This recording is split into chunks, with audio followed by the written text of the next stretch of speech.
So this past homework had like 3 different files. One was access file, which is this coffee chain. Okay, and see, Access, Microsoft Access is listed as one of the possibilities here, which is kind of default in all the computers. I didn't have to choose when I installed Tableau at home. I didn't have to choose any of this. It just automatically came up, and I don't know why in the library this was not there. Okay, so it came as a surprise to me when you guys had trouble with connecting with the Access database. All right, so there is fact table and the product table. Okay, so we have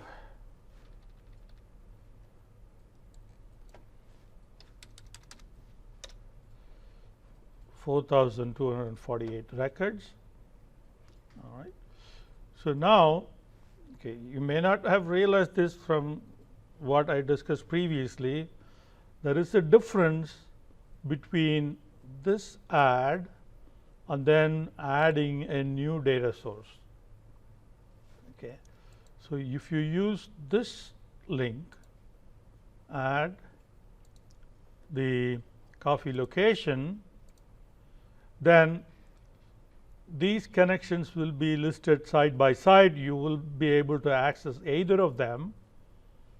Then you can bring location out here, and you can have one single view of the join.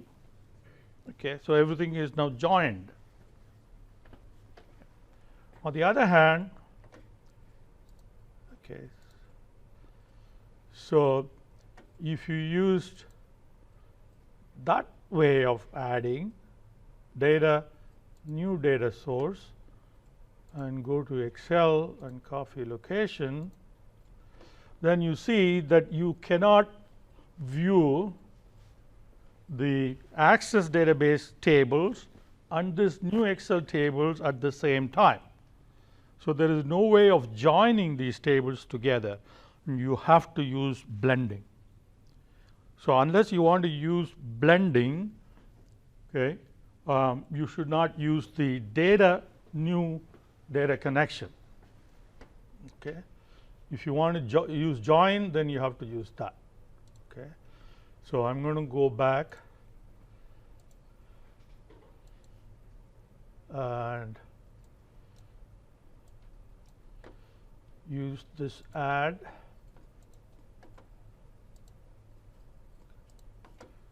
Coffee location, and you bring in location. Okay,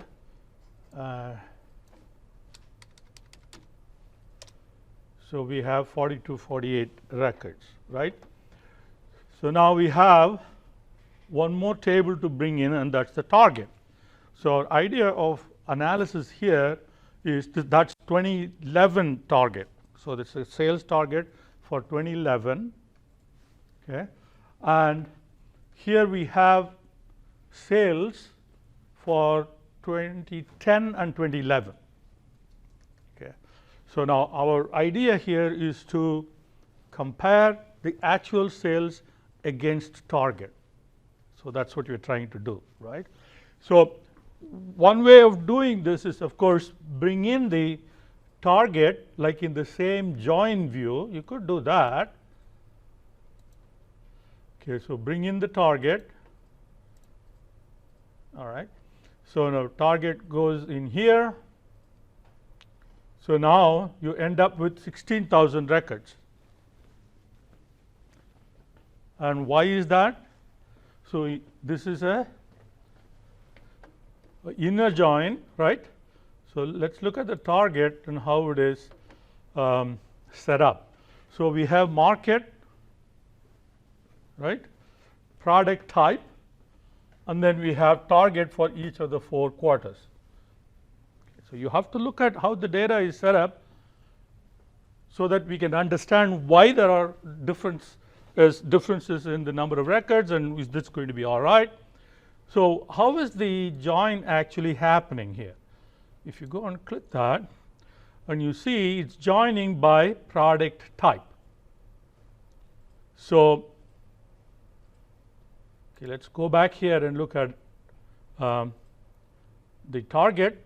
So we have product type is you have coffee repeated 4 times, 1 for each market, because the target here, sales target, is for market and product type, right?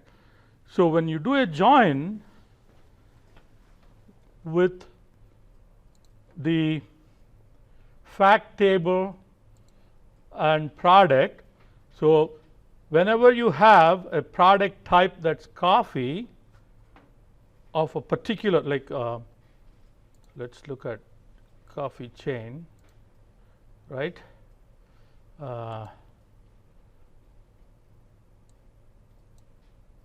So for each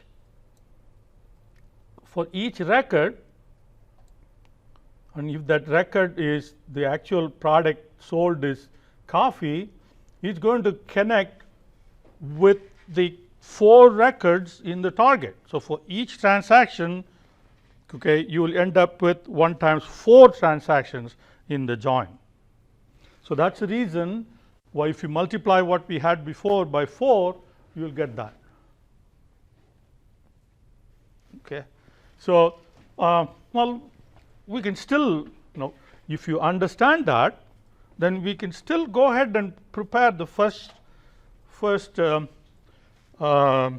visualization.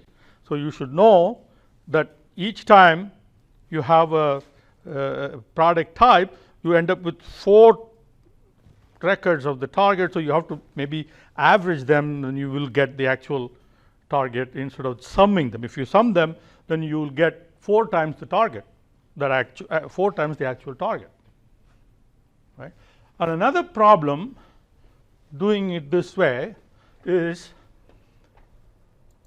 it's going to be very difficult for doing some other visualizations with the quarters being tabulated in the table form. You really need this to be strung out, okay, with 2 columns, say with the quarter and then the corresponding target.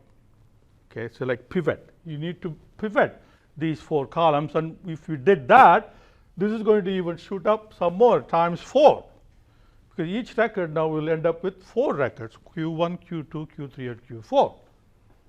Okay, and still you can probably try to figure out how to compensate for all that. Okay, but an easier way to avoid all this confusion is not to have it as a join, right, and then actually add it as a separate data source, target, okay, and then you will have the 2 data sources, and you can do a blend in the sheets. So before we do the blend, you need to pivot these quarters. Okay. So fairly easy to pivot, right? But as we pivot, then you have to remember to do a couple of things. Okay, so highlight the 4 columns, right? And pivot. Okay, that's easy enough. Now we need to change the field name, so let's call this 2011 target. This one can be quarter, okay, but you have to change the field type. Okay, right now it is text, so you need to click that and change it to a date. Okay, you really care about the quarter. You don't really care about the year or the day or the month. Okay, it's the quarter that's of interest to you. So this is okay. So now we have the target data set. There are 60 records, okay, which is good. So now we are ready to go and do the visualizations